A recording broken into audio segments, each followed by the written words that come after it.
कहानी की शुरुआत मैक्स नाम के एक आदमी को दिखाते हुए होती है जो सुबह उठते ही अपना काम करने लगता है। मैक्स के बेटे का नाम बॉब और उसकी बेटी का नाम जेनी था। दूसरी तरफ हम मैक्स की पत्नी मिया को देखते हैं और वो भी उठते ही अपना काम करने लगी थी। ये पूरा परिवार एक पहाड़ी पर रहता था, इसलिए इनका कोई भी पड़ोसी नहीं था। अब बॉब उठकर अपने फूलों को ढकने लगता है क्योंकि आज यहाँ पर केमिकल स्प्रे किया जाना था। दूसरी तरफ मिया मशीन चालू कर देती है और मैक्स वहाँ पर स्प्रे करने लग जाता है। अब स्प्रे करते करते वो बॉब को छेड़ने लगता है, जो सब देखकर जेनी भी बहुत खुश होती है। जेनी अपने पिता से बहुत प्यार करती थी, जबकि बॉब अपनी माँ के ज्यादा करीब था। आगे स्प्रे के बाद बॉब नहाने चला जाता है, जबकि जेनी और मिया खाना बनाने लगते हैं। थोड़ी देर बाद बॉब खाना खाने लगता है, जबकि मैक्स उसके पास बैठा उसे ही देख रहा था। दरअसल बॉब जन्म से ही गूंगा बहरा था और उसका दिमाग भी ज्यादा डेवलप नहीं हुआ था। आगे खाना खाने के बाद जेनी हमेशा की तरह पढ़ने लगती है। जेनी को पढ़ने का बहुत शौक था और वह अपने छोटे भाई को भी पढ़ाना चाहती थी। कुछ देर बाद बॉब कुछ सामान लेकर आता है। दरअसल इन लोगों को जब भी कोई चीज की जरूरत पड़ती, ये लोग उसे शहर से मंगवा लेते थे।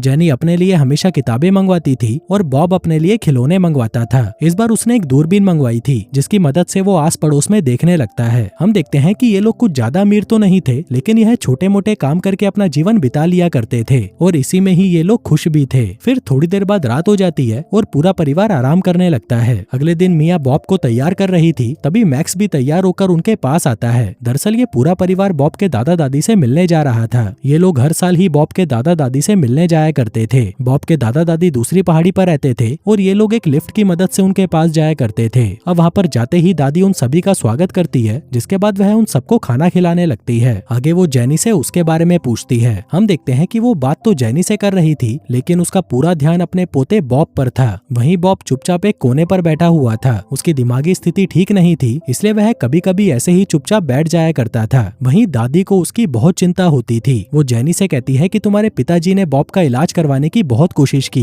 लेकिन कोई भी डॉक्टर उसे ठीक नहीं कर पाया। वहीं बॉब को चुपचाप बैठा देख दादाजी उसके पास आते हैं और उसके साथ खेलने की कोशिश करते हैं। तभी उनकी कोशिश सफल हो जाती है और बॉब अपने दादा का ग्लास लेकर उसके साथ खेलने लग जाता है। फिर रात में हम देखते हैं कि बॉब जेनी के साथ सोना चाहता था, लेकिन जेनी उसे दूसरे बिस्तर पर सोने को कहती है। दरअसल बॉब को यहाँ पर बहुत डर लग रहा था, इसलिए वो जेनी के साथ सोना चाहता था। फिर अगले दिन मैक्स का पूरा परिवार अपने घर पर वापस आ जाता है। घर आते ही जेनी जूते साफ करने लगती है, जबकि बॉब एक पाइप की मदद से आसपास देख रहा था। इसी बीच जैसे ही उसकी नजर जेनी पर पड़ती है, तो वह उसको देखकर एक्साइटेड होने लगता है। हालांकि जेनी उसकी बड़ी बहन थी, लेकिन आज बॉब को उसे देखकर कुछ कुछ महसूस होने लगा था। फिर रात को बॉब मैक्स के साथ खेलता है और वहीं दूसरी तरफ मिया जेनी के बाल बना रही होती है। आगे बॉब जेनी की गोद में सर रखकर लेट जाता है और कुछ देर बाद वहीं पर सो जाता है। फिर अगली सुबह मैक्स एक मशीन से घास काट रहा था। वहीं पूरा परिवार भी अपने काम पर लग गया था। अब काफी देर तक घास काटने के बाद मैक्स आराम करने लगता है और उसकी जगह अब बॉब घास काटने लगता है। अब बॉब घास काट ही रहा था कि इसी बीच वो मशीन बंद हो जाती है। बॉब उसे चालू करने की कोशिश करता है, लेकिन फिर भी वो मशीन चालू नहीं होती। वहीं ये सब देखकर मैक्स बॉब से कहता है कि और आगे मत जाओ, लेकिन तभी बॉब उस मशीन को चालू कर देता है और जैसे ही वो आगे बढ़ता है, वो मशीन खाई से नीचे गिरती है और टूट जाती है। अब मशीन की हालत को देखकर मैक्स को बहुत गुस्सा आता है। वहीं बॉब भी समझ गया था कि अब उसकी पिटाई होने वाली है, इसलिए वह डरकर वहाँ से भाग जाता है। कुछ देर बाद रात हो जाती है, लेकिन बॉब पूरी रात घर पर वापस नहीं आता।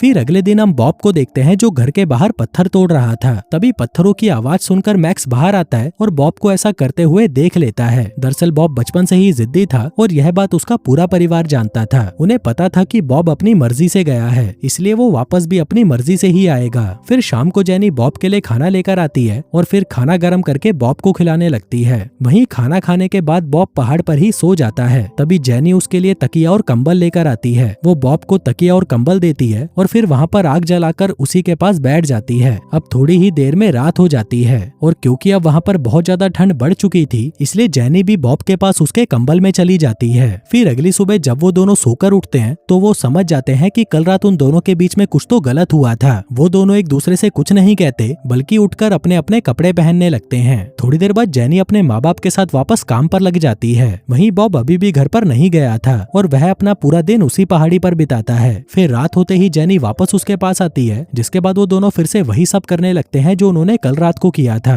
फिर अगली सुबह वहाँ पर बारिश होने लगती है। बॉब अभी भी पहाड़ पर था और तभी उसकी नजर किसी इंसान पर पड़ती है। बॉब को लगता है कि शायद जेनी उसके पास आई है, इसलिए वो दौड़कर उसके पास जाने लगता है, पर वहाँ पर जेनी नहीं बल्कि उसका बाप मैक्स था। दरअसल मैक्स उसे वापस घर ले जाने आया था। अब मैक्स का प्यार देखकर बॉब उसे गले लगा लेता है, जिसके बाद वो दोनों वापस घर आ जाते हैं। लेकिन घर आते ही बॉब फिर से शैतानी करने लग जाता है, पर उसकी ये शरारतें देखकर उसकी माँ बहुत खुश होती है। वहीं जेनी घर में किताबें पढ़ रही थी और इसी बीच बॉब उसके पास आता है, लेकिन जेनी उसे इग्नोर कर देती है, जिससे बॉब को बहुत गुस्सा आता है और वह अपना बिस्तर तोड़ने लगता है। दरअसल बॉब कई दिनों बाद घर पर वापस आया था और इसी बात को लेकर जेनी उससे बहुत गुस्सा थी। अब यहाँ से कहानी कुछ साल आगे शिफ्ट होती है। यहाँ पर हम मैक्स और बॉब को देखते हैं जो फिर से साथ में काम करने लगे थे। आगे दिन भर काम करने के बाद जब पूरा परिवार साथ में बैठा था, तभी उनकी नजर जेनी पर पड़ती है जो कि उदास बैठी हुई थी। बॉब अपने दादाजी के गिलास से खेल रहा था, जबकि मैक्स घर का हिसाब किताब देख रहा था,